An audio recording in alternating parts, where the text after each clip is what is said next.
Before I did Killing Them Softly, when I was 22, HBO gave me the biggest opportunity of my life at that time. They gave me a half-hour special. I shot it at a place called Broadway Studios, which is on the second floor of a building. And beneath Broadway Studios is a nightclub.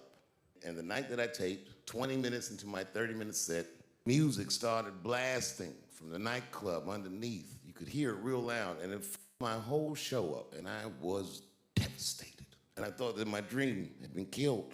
When I got off stage, I ran down the steps to the alley behind Broadway Studios, and I started yelling at all the producers. I was nobody in show business, just a guy that believed in us. I said, man, so you f***ed everything up.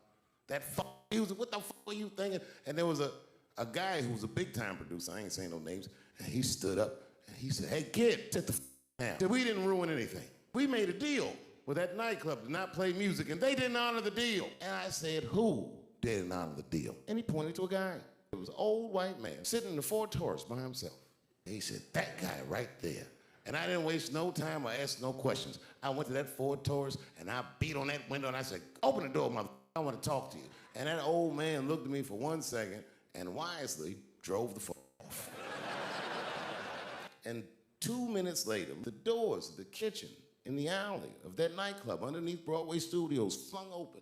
And that old man was standing there, that same old man with reinforcements. He had 2 big goons with him, and he looked at me, he was calm as a cucumber. He said, you, come here, I want to talk to you. And I found out later in my life that these men were Russian mobsters. And I don't know what you guys know about the Russian mob, but these are the niggas that killed Denzel in Training Day.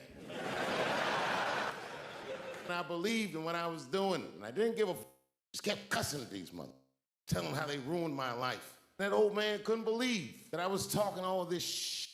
As soon as I took a breath, he stopped me gently. He said, hey, kid, listen, your friends lied to you. We made a deal. Your friends never paid me. When he said that, I realized I was locked in the kitchen.